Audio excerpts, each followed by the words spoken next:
Fitzy and Whipper with Kate Ritchie podcast. The one. So that I say, all right. The only. You're all getting what you wanted. Matthew McConaughey. I'm Matthew McConaughey. Joins Fitzy and Whipper With Kate Ritchie. Let me guess. Oh, shivers. Oh, my God. Let me guess. Oh. You guys had this scheduled for 45 minutes from now. It got rescheduled to about 8 minutes ago. And in that reschedule reverb that was a bit tardy getting over there to the home base where the four of you sit, you got a little call that said, actually, it's happening now. And you're like, wait a minute.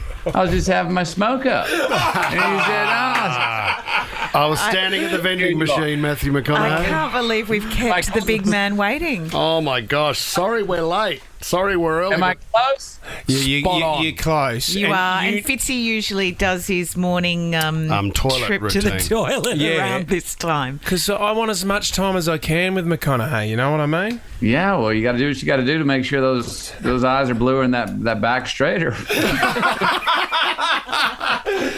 Oh, you are our favourite interview, Matthew McConaughey. Thank you very much. It's good to have you back, sir. Hey, good to see y'all. Good morning. Love this. And I love that you've got, we're familiar, of course, with your book that you released. But now, Just Because is the brand new book, which I heard came to you in a dream, Matthew. Yeah, it was about 2:30 in the morning. Look, sometimes I get lucky and I dream to music or dream with a rhythm. Yeah. One of those nights. And it was in my head, and I kind of had this little Bob Dylan riff, and it was going like, just because they threw the dart don't mean they don't stuck. Just because I got skills don't mean there is no luck. And I got up. And when you get up from a good dream, you don't want to break the rhythm of that dream. You want to stay in that frequency in that world. So I kind of walked to the pace of that rhythm to my computer. I put on my voice recorder, laid down a couple of lines, and then sat down and wrote. And 4 hours later, this is what you got. How good is that? Does Camilla, your wife, do you do this regularly where you just get up in the middle of the night, go grab yourself a tequila or a whiskey and write things down? Does this happen regularly? Hopefully, and I look. Yes, it does happen regularly. Thankfully, when I'm creatively turned on, it does. Yeah. And look, she knows, and the whole family knows, because I don't sit down to write. I don't get up in the morning and go, I'm going to my office. I must write 1,000 words. I don't know how to do that. What I do is I write all day. If anything strikes me, if I hear you say something, oh, what a great turn of phrase, or something makes me laugh, something makes me smile, something pisses me off, I'll write it down. Through the day. So I write probably 8 notes a day on average. Yeah, right. And sometimes those come to me, and when they come to me, I just go, and the whole family knows, let him go, stay in that zone, and I'll be back in a minute. Yeah. And 5 minutes later, I'll be back. Don't interrupt. But so I guess not every night you're up in the middle of the night, there's a book in it. It's just you wandering around the house aimlessly looking for a notepad. Well, I have my I have my voice recorder. Oh, the voice recorder, so new age. So the first thing, if I can lay down just even if I don't remember it all, if I can just lay down the basics, I'll get up and write more about it the next day. Yeah. Right. Can I just say, I love the book, and I'll just read a couple of lines from the back, because the boy, we've been talking about. So what's the book really about? And it's, have you ever thought there was more than one right answer to a question? I love this. Great point. That's because contradictions are all around us, and they make us who we are. Because what I love and what I would like, I have a 9-year-old daughter, Matthew, and this is what I'd like her to get out of it, is that everyone's so quick to kind of pigeonhole, especially kids, and things change. And as adults, just because someone says this doesn't mean you're always that. You're not always 100% this. It always, one answer doesn't mean that it kind of solves the issue or is all the answers. And I'm talking all over the place, really, but that's what I got out of it when I was reading it, like the idea of possibility. And I'm looking at one of my favourite pages, which is, just because it's fiction, there are illustrations of this great, kid dressed up as an astronaut in a tent in the lounge room. Just because it's fiction doesn't mean it can't be true. Cut to the young girl actually being an astronaut. I was wondering, is there something in your life that perhaps was too big a dream to dream that actually came to fruition? Yeah. Sure. Look, my entire acting career, when I was chasing down becoming a lawyer. Between my sophomore and junior year, I decided to go to film classes and to study film. Do I think I really wanted to be in front of the camera then? Yes, but I couldn't even admit it. Yeah. I thought it was too tomfoolery, avant-garde. No, I thought it'd be like, no, you think about that as maybe a hobby if you're lucky down. I think that's what I wanted to do. Yeah. But I went to study behind the camera. And so for a year, I studied behind the camera. And by directing other people, my best form of directing was getting over and showing them what I wanted them to do. Yeah. And so I started acting then. All of a sudden got the confidence to go, wait a minute.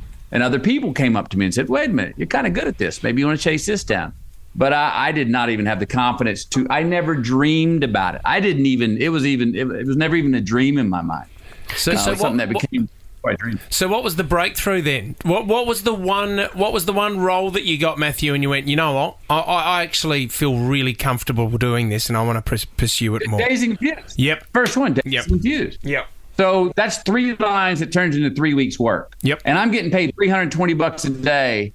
And I got people coming up to me, patting me on the back going, man, you're pretty good at this. You want to come back tomorrow night? And I'm like, is this even legal? Hell yeah, I want to come back tomorrow night. All of a sudden, I don't work for 3 weeks. Yeah. People are telling me I'm good at it. I'm saying, man, that's the best time I've had doing anything in a while. Yes, I'm in. Because we were talking about on the show the other day manifestation, and we were talking about people that create vision boards, and that sort of feel that if you throw it out there into the universe, well, then you've really set off an electric current that could end up anywhere. And I don't know if you ever had a vision board or if there was anything else that you dreamt of, like possibly, I don't know, owning your own soccer team. But, something you may have thrown out there into the world as a thought, as an idea, as a note, and bang, the next thing you know. Well, do you believe in that? I do believe in it. And I do believe that most of the target does draw the arrow.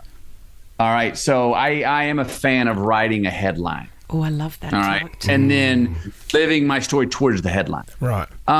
You always get there in a different way than you thought.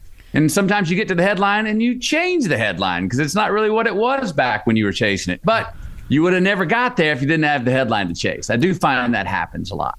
Sometimes it's by process of elimination. Sometimes I don't know what the hell the headline is. I don't know what it is I want to do, but I know what I don't want to do. Yep. And if I get rid of that crap, mathematically I'll have more that will feed me to get where I want to go in front of me. So I write stuff down all the time. I just try not to make it absolutes, it's something like, I don't want to be, I'll write down the headliner, but I don't give myself an absolute how exactly I've got to get there. Sure. Yeah. Most of us find ourselves succeeding at doing something that is not exactly what we thought we wanted to do, but we wouldn't have succeeded at it if we wouldn't have chased what we thought we wanted to do. I would love to be in your house, Matthew, and be privy to your parenting, because just hearing you talk that way, and so, what did you just say? The arrow, the target draws the arrow and stuff like that. Is that how you tackle things with your kids, that anything is possible? Oh, and now on that point, I just did see that you've allowed your son to finally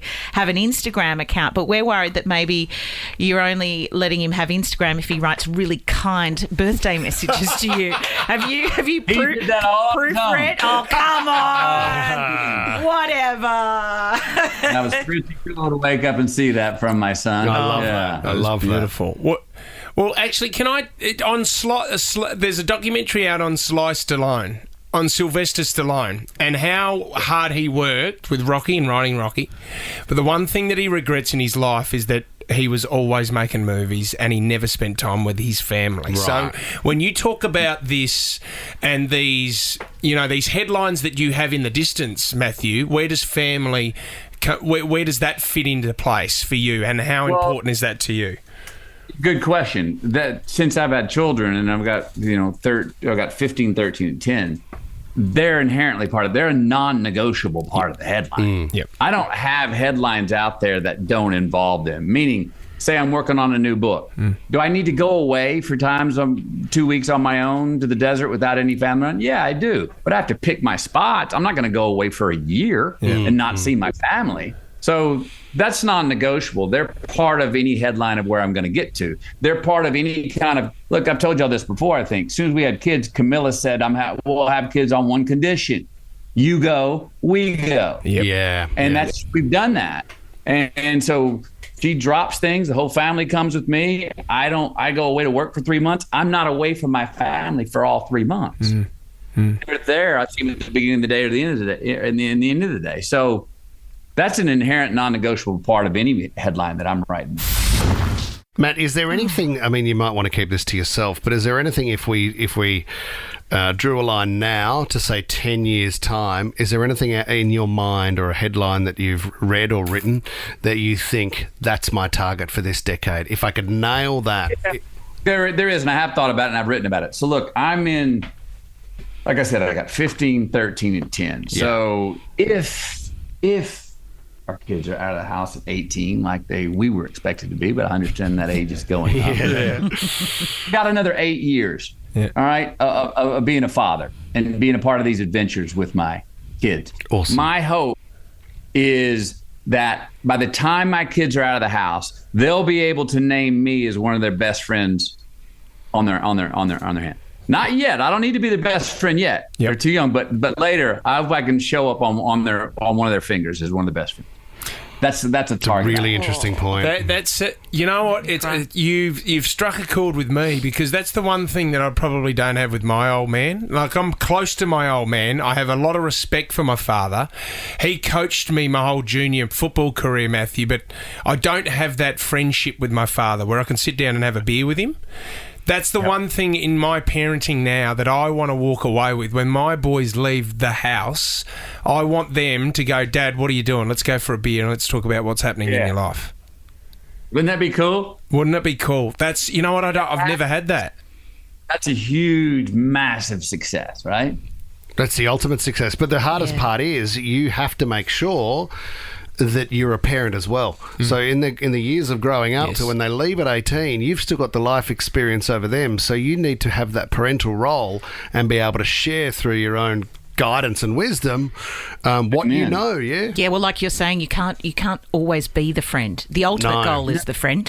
You're doing them a disservice. Look, if we have some friends, and their parents' goal is to be their kid's best friend and their kid's spy. And I'm going, do you see how you be doing them a disservice? You have years on them. Give yourself some credit for that experience you're talking about. They need coaching and guidance and parenting. And this is a new thought that someone brought up to me about a month ago that's been cool. So I've always thought you're a parent, and then you can hopefully become a friend. But in between that bridge, check this out, men and women. What if you go from parent to big brother to friend, or parent to big sister to friend? It's interesting. It's a helpful thought on that bridge. Yeah, because you're dropping in at a point where you probably need to check in to reinforce the communication lines are still open. Yeah. The big brother. But then you also want them to open up. If you're too much of a parental role and they can't open up to you about having a girlfriend or a boyfriend, or taking drugs for the first time, that stuck out position at 12:30 at night. We want them to be able to have trust to be able to call us to come help them out. Yes. Not go. I had things in my life growing up where I would have never called my parents. I was like, no way. I'm going to figure out another way with this, but I wish I would have. Yep. Yeah, I actually heard something, maybe it was on Billy Garvey's podcast. We had Billy, a developmental pediatrician on the show last week, and I think it was on his podcast where they were talking about where there was this one guy, and he told the story about with his parenting his parents, that the rule in their house was the parents had said to him, over the course of your life, you have 3 kind of wild cards of phone calls, and it doesn't matter where you are or what you've done or whatever situation you're in, which house I have to pick you up from, or whether I'm picking you up from the cop station. We won't judge. You have 3 passes in your whole life just to assure that the kid will always call you when they absolutely need it. Not and bad. I'll come and get you. You can get in the car, and I'm not going to ask you a single question, and I'm going to take you home, and you're going to be safe. I just think that is awesome. You would have been gone by 14 if you only had 3 McConaughey. Well, that's what I was about to say. I've got one child that I think might use those up in about 2 weeks. But that's why you love him, am I right? Exactly. Yeah. Is that the second child, Matt? It's your child. It's your child, Matthew. That's very funny. Oh man, I tell you what, I could speak to you all day. Yeah. I mean, the book is amazing just because, and it's available in all good bookstores now. But When do we get you back here, Matt? When can we sit down for a bourbon again? Look, I was saying earlier, as y'all know, Australia's it's more than swing by for the weekend. Yeah. So I got to get.